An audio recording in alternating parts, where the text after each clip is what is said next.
ဟုတ်ပါပြီဒီနေ့2013ဒီဇင်ဘာလမှာ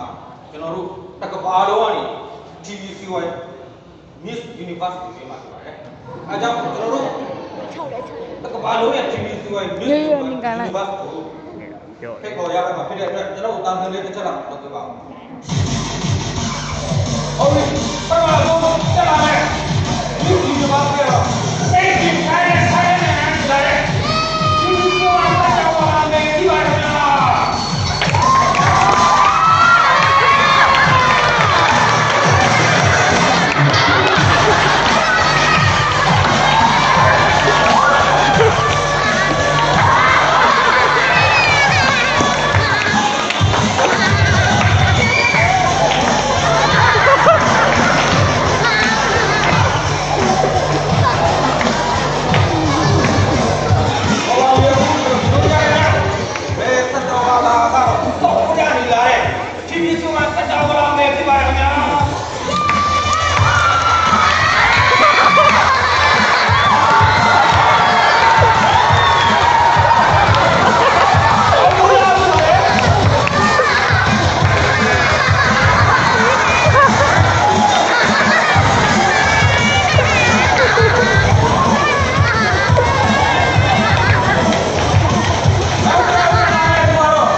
ကတော့ဟောလီဝုဒ်ကနေလာတဲ့ဟောလီဝုဒ်အောင်ပြီးဖြစ်ပါတယ်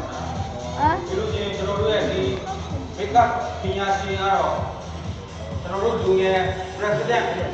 ကိုမားနဲ့အခုကောက်တယ်ဖြစ်ပါတယ်သူတို့လည်းညာကြီးပြုလုပ်နေရှိပါကြောင်းပြောကြလို့ပါခင်ဗျာပြုလုပ်နေပါတယ်